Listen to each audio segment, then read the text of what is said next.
bakunzi muriko murakurikirana imbonesha kuri yanyu BTV Burundi kaze murano makuru mugira mushikirizwe na jewe Arlette Mugisha akabagizwe n'ingingo nkuru zikurikira.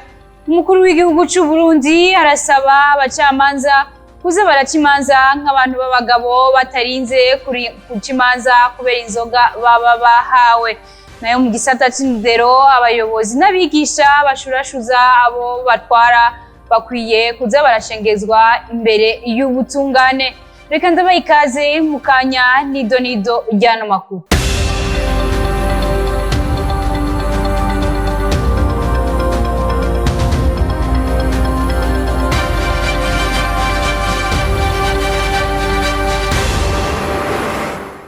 Ndasubiye kubaha ikaze kandi kuri mwebwe mwese muriko muradukurikirana nkuko narimejeje kubamenyesha.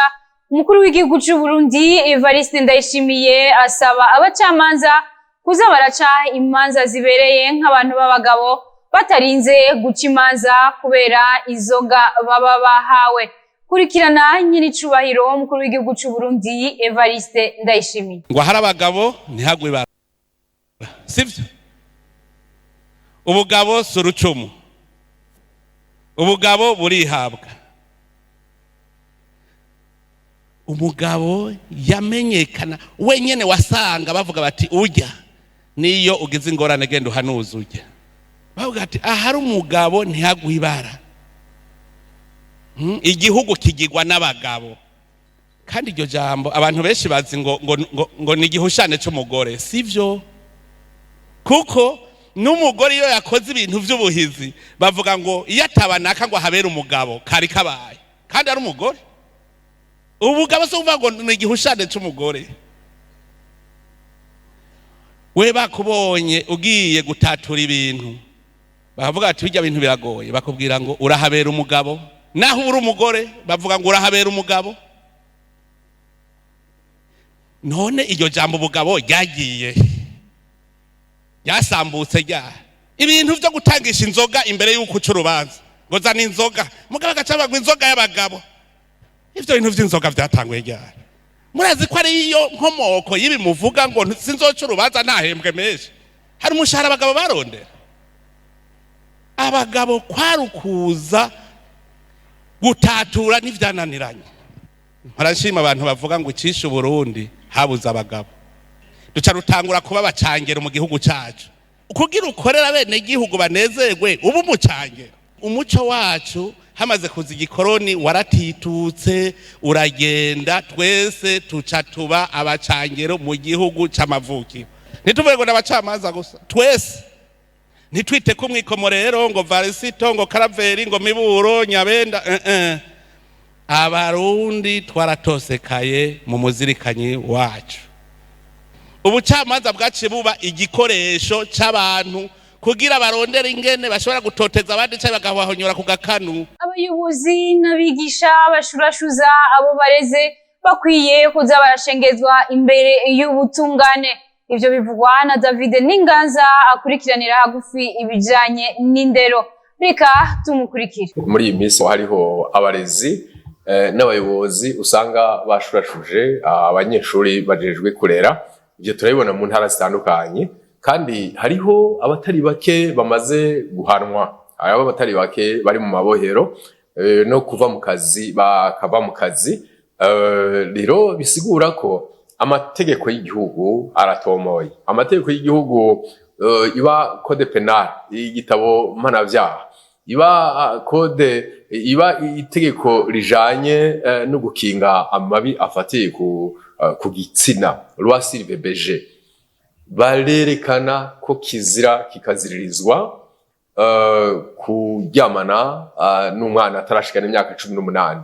Iryo tegeko ryo rigwanya amabi afatiye ku gitsina rirongera rikavuga neza ko umunyeshuri ukiri ku ntebe y'ishuri imyaka afise iyo bariyo yose ko kizira kuryamana nawe ubikoze abakoze icaha kandi akurikiranwa n'amategeko. Rero vyukuri umuyobozi nk'uwo abahemukiye igihugu, abahemukiye amabanga y'ubuyobozi, kuko umuyobozi niwe asubirira umuvyeyi.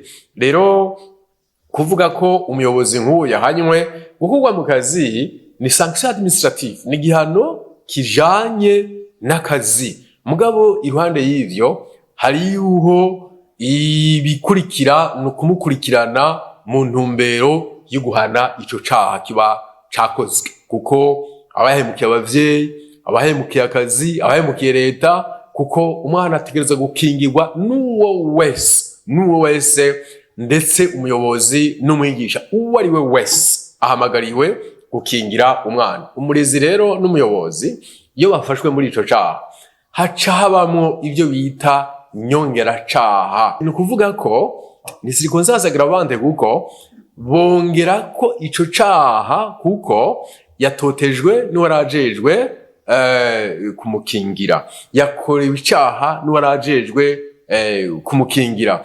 Rero nico gituma vy'ukuri hamwe umuyobozi wa yidegemvya harimo ababirimwo. Aho rero nico nagomba gutera kamo kandi ndabibutsa, ntibishoboka icaha kiba cakorewe ahantu hari abajejwe intwara, ahantu hari inyamiramabi, ahantu hariho abashinwa manzi.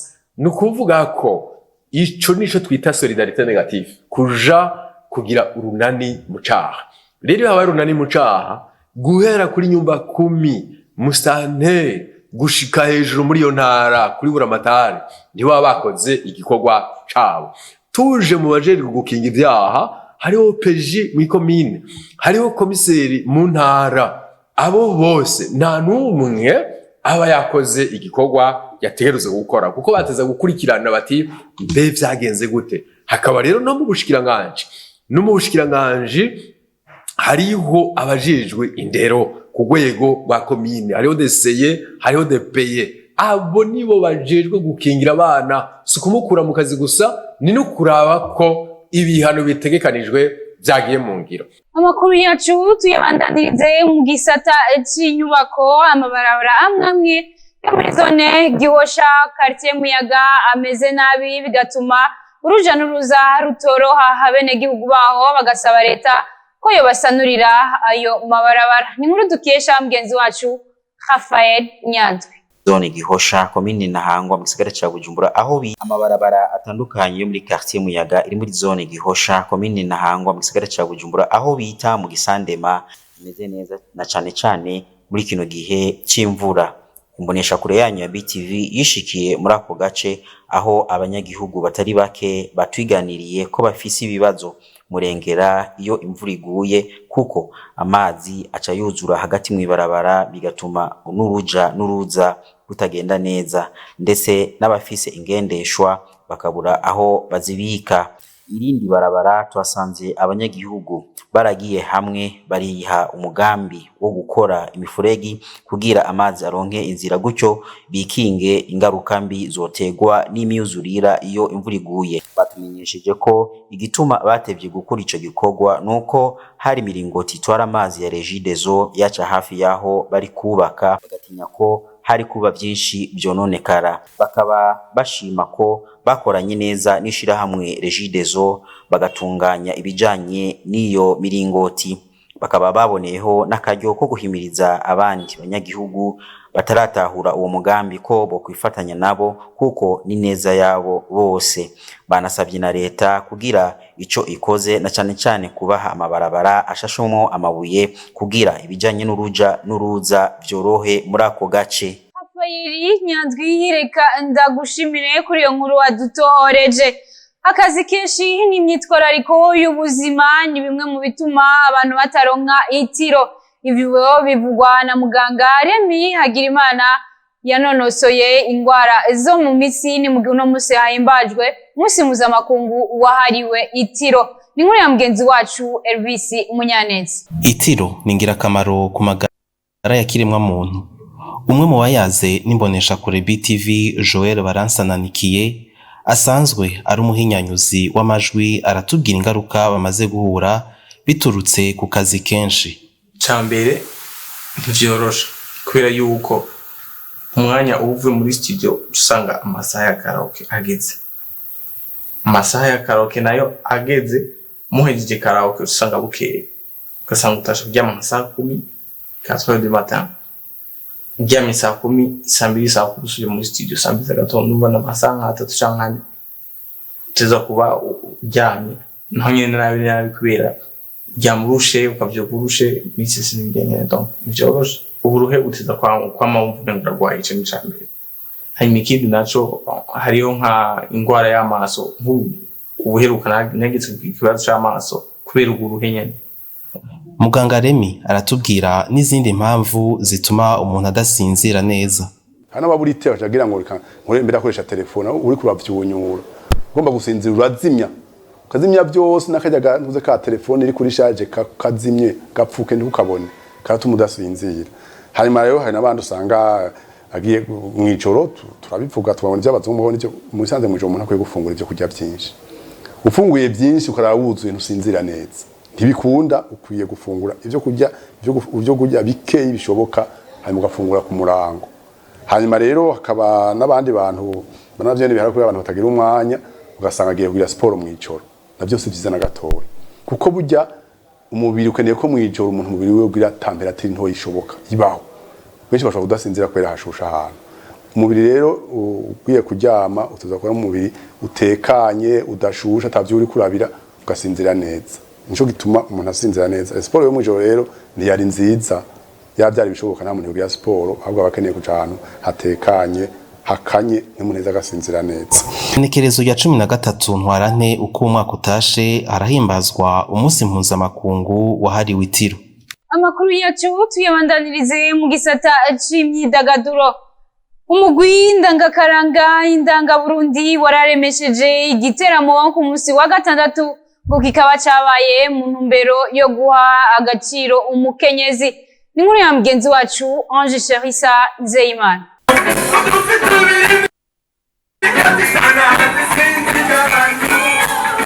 Igiteramo citiriwe umukenyezi categuwe n'umugwi ndangakaranga indanga Burundi aho Ingabire Alain arongoye umugwi avuga ko intumbero nyamukuru y'ico giteramo ari kugira ngo bahagacira abakenyezi bari muri uwo mugwi nabo babone ko bashoboye cane mu bikorwa vyabo. Igiteramo twakoze cyari igiteramo citiriwe umukenyezi hanini imvo yatumye tugikora kugira ngo twerekane agaciro duha umukenyezi mu kibano mu buzima busanzwe bw'igihugu tugerageze no kumuha inguvu kugira ngo nawe nyene asheme inguvu mu byo asanzwe akora mu byo asanzwe atera mu iterambere ry'igihugu. Alain Ingabire yongera amenyesha ko abakenyezi bari muri uwo mugwi bafise kinini cane baterera kugira ngo uwo mugwi ugere aho ugeze ndetse banafise ico batera mu iterambere ry'igihugu cacu. Umugwi wacu nivyo turafise ngo baravuga ati umugwani nafise abakenyezi eske bafise ikintu bariko baratera nivyo by'ukuri bariho kandi bariko barafasha cyane umugwi haba ku by'ubuhinga haba ku no ku migambi y'igihugu no mu migambi y'umugwi. Rero ni igitabo twagiteguye mu nzira yo kugira ngo tubatere intege tubahe ingufu zo kubandanya nabo nyene bashiramo ingufu mu gutera imbere. Ico giteramo kikaba cari catewe iteka n'abaririmbyi nka Bife Sondoflo, Dramati, Mona Warda hamwe n'abahinyanyuzi nka Gigabit hamwe na Joel.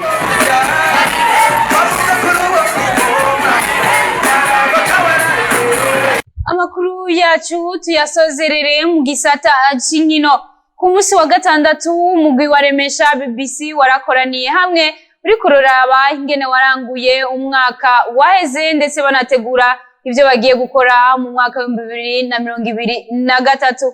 Ni inkuru twateguriwe na mugenzi wacu Jire Boris Ingabire. Ukuduza ugwaruka rukiri mu akademi ndetse no gutunganya abagize umugwi ni bimwe mu byaranguwe n'umugwi waremesha Basketball Club mu mwaka uheze w'2022 nkuko bimenyeshwa na Jean-Claude Nsabimana ishagira cyo mukuru w'umugwi wa remesha Basketball Club. Mu mwaka uheze